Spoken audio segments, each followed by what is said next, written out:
क्या सत्ता की चरण वंदना करने में जुटी गोदी एंकर रूबिका लियाकत जेल जाने वाली हैं? ये सवाल इसलिए उठ रहा है क्योंकि उनके पास एक लीगल नोटिस पहुंच गया है। अब ये लीगल नोटिस किसने भेजा है, क्यों भेजा है, इस बार क्या हरकत रूबिका लियाकत ने कर दी है, सारा कुछ इस वीडियो में बताता हूं। नमस्कार, मेरा नाम हिमांशु मिश्रा है, आप देख रहे हैं 4PM न्यूज नेटवर्क। दोस्तों, रूबिका लियाकत किस तरह की एंकर हैं आप सब जानते हैं। वो किस तरह से सरकार का पक्ष लेती हैं ये भी सब जानते हैं, और प्रधानमंत्री नरेंद्र मोदी की वो कितना खास बनने की कोशिश करती हैं ये भी हम सब जानते हैं। लेकिन सत्ता की चाटुकारिता करने में व्यस्त रूबिका लियाकत ने इस बार कुछ ऐसा कर दिया है जिसका खामियाजा उनको 48 घंटे के भीतर भुगतना पड़ सकता है। क्या किया है, इस पोस्ट को देखिए। अमिताभ ठाकुर, पूर्व IPS, आजाद अधिकार सेना के प्रमुख, वो क्या लिख रहे हैं?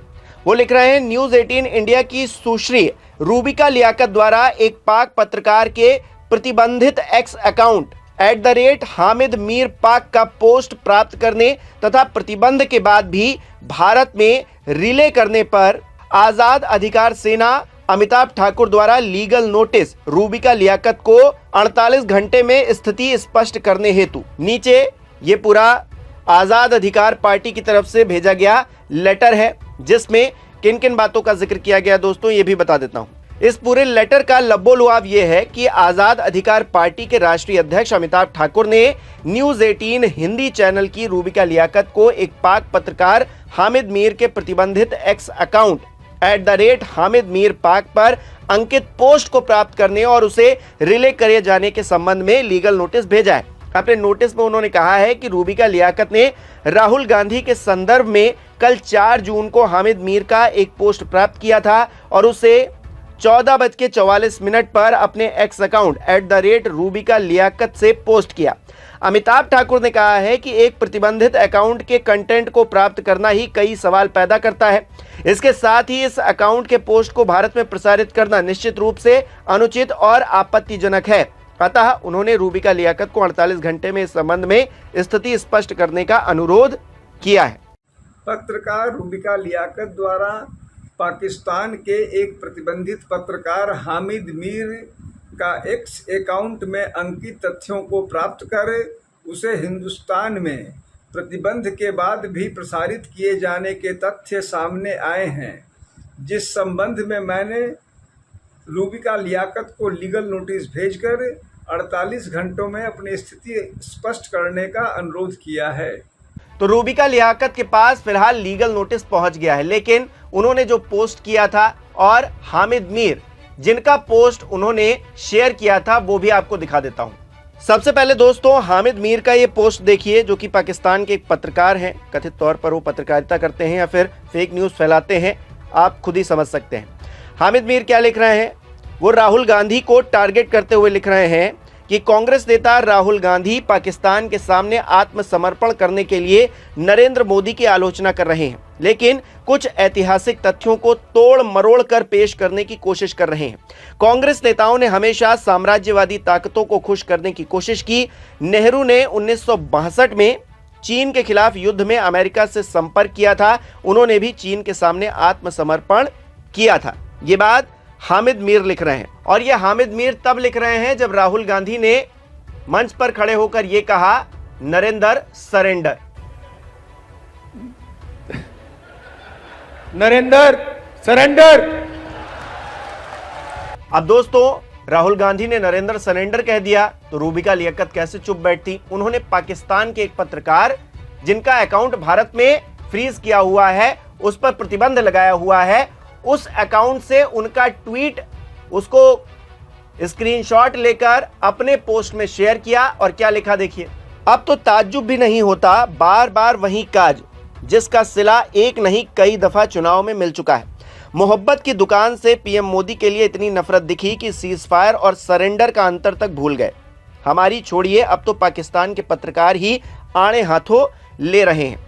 यानी कि रूबिका लियाकत इस बात से बड़ा खुश हैं कि राहुल गांधी को एक पाकिस्तानी पत्रकार कुछ कह रहा है, उनकी आलोचना कर रहा है। इस बात से रूबिका लियाकत इतना खुश हैं कि एक प्रतिबंधित अकाउंट जो कि भारत में पूरी तरीके से बैन कर दिया गया है एक्स अकाउंट, उसको पता नहीं कहां से उसका स्क्रीनशॉट मंगवाया है और उसको अपने पोस्ट में शामिल किया है और राहुल गांधी की एक तरह से वो आलोचना करती हुई दिखाई दे रही है। अब ठीक है, राहुल गांधी ने जो कहा उसको लेकर सियासी माहौल बन रहा है। कुछ लोग इसको सही कह रहे हैं।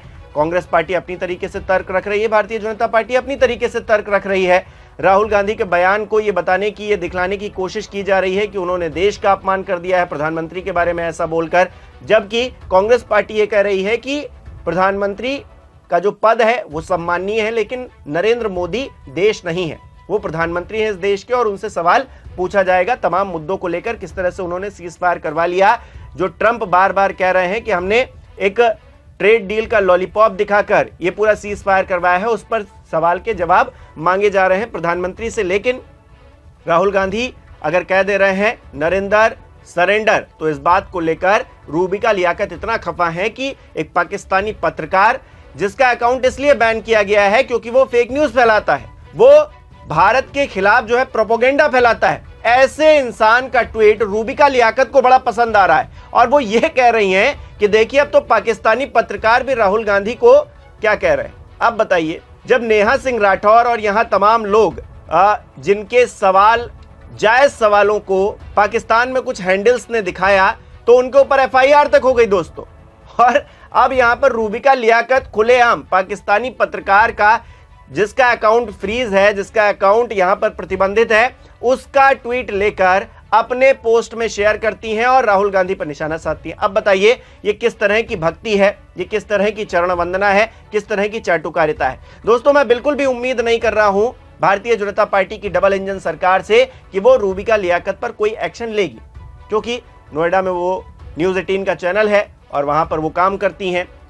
नोएडा उत्तर प्रदेश में आता है, तो योगी आदित्यनाथ हो या फिर प्रधानमंत्री नरेंद्र मोदी केंद्रीय स्तर पर उनकी तरफ से कोई एक्शन नहीं लिया जाएगा, इस बात को तो मान के रखिए। लेकिन चरण वंदना का स्तर देखिए कितना गिर चुका है। व्यक्तिगत तौर पर तो हमारी कोई उनसे दुश्मनी है नहीं, लेकिन वो जिस विचारधारा के तहत काम कर रही हैं, एक पत्रकारिता धर्म को ना निभाते हुए वो विपक्ष पर किस तरह से निशाना साध रही हैं, इसको लेकर तमाम लोगों को समस्या है। जिस तरह से गोदीगिरी चल रही है मेन स्ट्रीम मीडिया में, उससे समस्या है।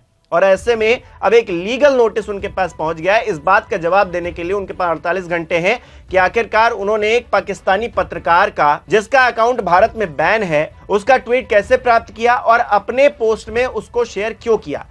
विपक्ष को बदनाम करने के लिए पाकिस्तानियों का सहारा अगर लिया जा रहा है तो फिर ये किस तरह की देशभक्ति है, सवाल तो पूछे जाएंगे दोस्तों। और क्या आपको नहीं लगता है कि रूबिका लियाकत हो या फिर ऐसे तमाम और लोग भी हैं जो चाटुकारिता की एक नई मिसाल कायम करने में लगे हुए हैं, वो लोग इस तरह के पोस्ट करके सिर्फ और सिर्फ विपक्ष को ही निशाना बनाते हैं, कभी सत्ता पक्ष पर वो सवाल क्यों नहीं उठाते। दोस्तों कुछ दिन पहले आपको याद होगा ट्रंप और प्रधानमंत्री नरेंद्र मोदी को लेकर कंगना रनौत ने एक ट्वीट किया था, जिसको नड्डा साहब ने डिलीट करवा दिया। क्या आपने किसी गोदी एंकर को यह सवाल पूछते हुए देखा कि नड्डा साहब आपने ऐसा क्यों किया? नड्डा साहब से क्या यह सवाल पूछा गया किसी भी गोदी एंकर के द्वारा? क्या प्रधानमंत्री से यह पूछा गया कि सीज फायर आपने अगर करवा दिया है तो किन शर्तों पर करवा दिया है, और बिना शर्त के आपने सीज फायर करवाया क्यों? आप तो पीओके लेने वाले थे, बहुत अच्छा मौका था, आपदा में अवसर आप तलाशने की बात करते हैं और पीओके नहीं ले पाए। जबकि संसद में खड़े होकर गृह मंत्री अमित शाह कहते हैं, मंच पर खड़े होकर राजनाथ सिंह जी कहते हैं, प्रधानमंत्री खुद इस बात को कहते हैं कि पीओके तो हमारा है भाई, हम जब मन करेगा तब ले लेंगे। मौका था तो क्यों नहीं ले पाए? तमाम और भी सवाल हैं, ट्रंप को लेकर सवाल है। इन सवालों को गोदी मीडिया को पूछना चाहिए था, लेकिन गोदी मीडिया ने कभी इन सवालों को पूछा नहीं। सवाल पूछा जा रहा है राहुल गांधी से, क्योंकि नरेंद्र सरेंडर बोलकर राहुल गांधी ने बहुत बड़ा देशद्रोह कर दिया है और अब इस देशद्रोह पर पाकिस्तानियों का भी सहारा गोदी एंकर्स लेने से पीछे नहीं हट रहे हैं। हालांकि अदालतें हैं इस देश के अंदर, कानून है इस देश के अंदर, और अब मोहतरमा रूबिका लियाकत को इस बात का जवाब देना होगा कि उन्होंने ऐसा क्यों किया है, और जवाब नहीं दे पाए तो कानूनी शिकंजा और भी कस सकता है। जैसा कि मैंने शुरुआत में सवाल उठाया, जेल जाने की भी नौबत आ सकती है। आपको क्या लगता है दोस्तों इस पूरे प्रकरण में? हमें कमेंट करके जरूर बताइए।